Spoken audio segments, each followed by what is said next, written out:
to a man, a human one. Wanda.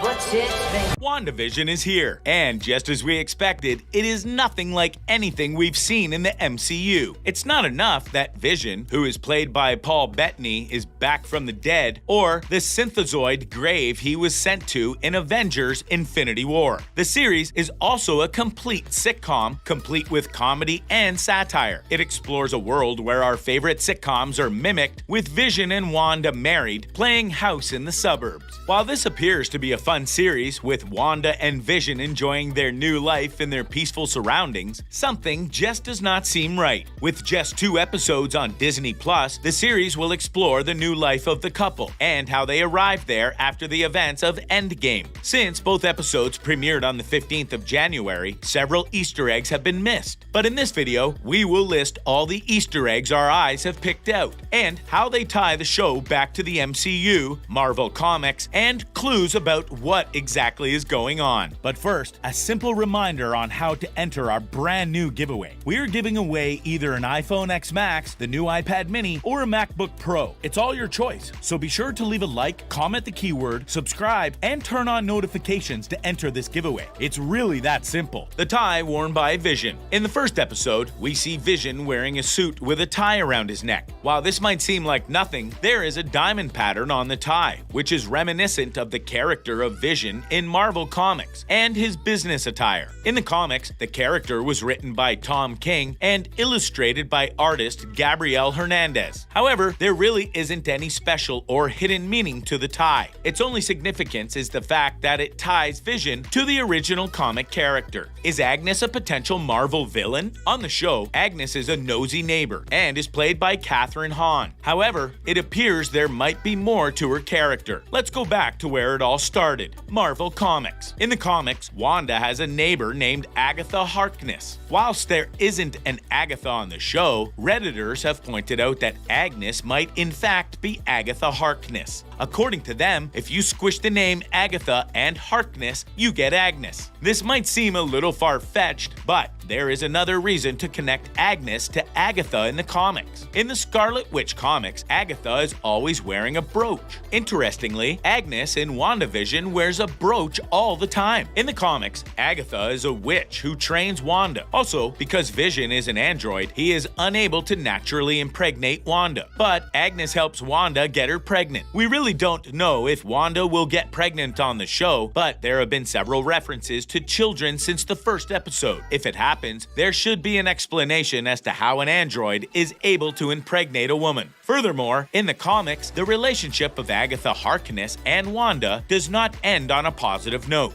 Is Agnes the next Marvel villain? We'd have to wait and see. The Stark Industries toaster. As you already know, each episode of the show is broken by a fake commercial, which typically contains an Easter egg. In the first episode, a commercial of a man and a woman comes up. In the commercial, they are advertising a toaster, which was made by Stark Industries. We see the toaster emit a continuous beeping noise, and a red light flashes when the toast is ready. A bit strange, right? The toaster could mean several things, but one of the most common theories suggests that the commercial was used to imply that Wanda has ambivalent feelings towards Stark. This is not surprising considering the fact that they haven't really gotten along with each other. Stark once attacked Wanda and her brother and is responsible for building Ultron, which almost destroyed the entire world. You would also remember that he put Wanda under house arrest because he believed that she had no control over her powers. To make things even more interesting, Stark created her lover, Vision. Could this mean that the toaster somehow represents Vision? Is this some sort of a metaphor we will understand better in subsequent episodes? Maybe, maybe not. The wine bottle in the dinner party. Of course you remember the disastrous dinner party in the first episode. Wanda and her boyfriend Vision serve a French bottle of wine known as the Maison de Mépris, a French term which translates to House of Contempt. However, if we choose to be very loose with the translation, this could mean House of Misery. Also, etched on the bottle of the wine is a large M, initiating a strong connection to the House of M. In House of M, Wanda accidentally murders a number of Avengers, and this includes Vision. This affects her so badly that she becomes delusional, thinking she has twin boys with Vision. But Magneto from X-Men wouldn't allow this delusional behavior. He told her that the babies are not real, but Wanda wouldn't accept this. She then used her mind control powers to make the entire world believe that we are in fact living in an alternate reality in which her babies exist. Even though there is no solid proof yet, WandaVision appears to be loosely based on the House of M comics. We also don't know how exactly the show will be connected to the series. The helicopter in episode 2 with the sword symbol. In the second episode of the show, Wanda still appears to exist in a black and white world. However, in the second episode, we witness a colorful helicopter, which could signify that someone was trying to break into the world of fantasy that Wanda created. However, to properly understand the significance of this helicopter, we have to know about Sword and Shield. In the Marvel Cinematic Universe, Shield is the anti-terrorist organization that started the Avengers Initiative. Run by Nick Fury, Shield gave orders to the Avengers and made sure that they all worked towards the same goal. Unfortunately, a Nazi group called Hydra infiltrated the once invisible organization and caused Shield to cease to exist. But this does not faze Nick Fury. He tries to start a similar organization which would respond to supernatural threats and powerful threats. In the MCU, there's nothing yet, but based on the comics, we believe that the new initiative will be called Sword. Now, back to the show. The helicopter that Wanda picks up to examine has a picture of a sword on its side. It is only logical to assume that this is the symbol of the anti-terrorist organization that will be formed by Nick Fury. The connection? We'd have to wait and see. Who is Monica Rambeau? In the second episode of the show, Wanda makes a new friend who introduces herself as Geraldine and is played by Teyonah Parris. However, IMDb shows that Parris is actually playing the role of Monica Rambeau on the show. If you watched Captain Marvel, then that name should ring a bell. Monica Rambeau is the daughter of Maria Rambeau, the best friend of Captain Marvel. You probably remember her as the adorable little girl in the movie. Captain Marvel was set in the 1990s, while WandaVision is set in present day, after the events of Endgame. And this gives Monica Rambeau enough time to be all grown up. Monica might be an agent of Sword, or just someone who really wants to help Wanda. With a godmother like Captain Marvel, she would surely have some skills up her sleeves. It would be really weird if Monica ended up being evil. So it only makes sense that she gave Wanda a fake name because she wants to help her. Also, the first time they met, Monica says, "I don't know what I am doing here." This could mean that she was sucked into the fantasy of Wanda by mistake or is on a mission to help Wanda. She will appear in later episodes and we will understand her position later. Jimmy Woo on the radio. After a talent show meeting in the second episode, Wanda begins cleaning up and a song comes on the radio. The song is "Help Me Rhonda," which sounds so much like "Help Me Wanda." After a moment, a static voice interrupts the song and says, "Who is doing this to you?" Fans familiar with the MCU will immediately recognize this as the voice of Agent Jimmy Woo, the agent in Ant-Man and the Wasp who made sure that Ant-Man didn't violate the terms of his parole. His voice coming on the radio could mean that he now works for Sword and is trying to reach Wanda.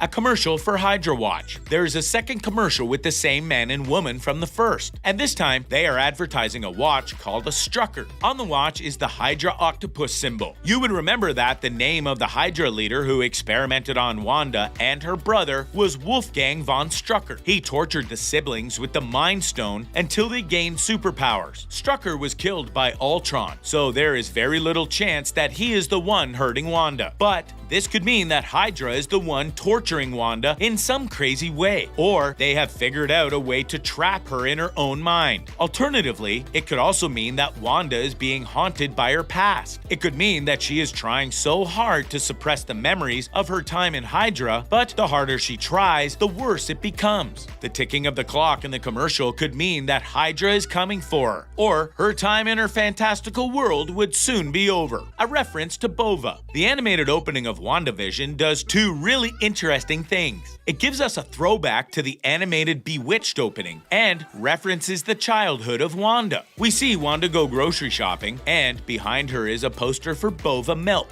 In the Marvel commercials, Boba is both a cow and a midwife, and she helped deliver Wanda and her brother Pietro. If you haven't seen the first 2 episodes of the show, you are missing out on a lot. If you do discover more Easter eggs, do not hesitate to share. And with that, we wrap up this video. Thanks for watching.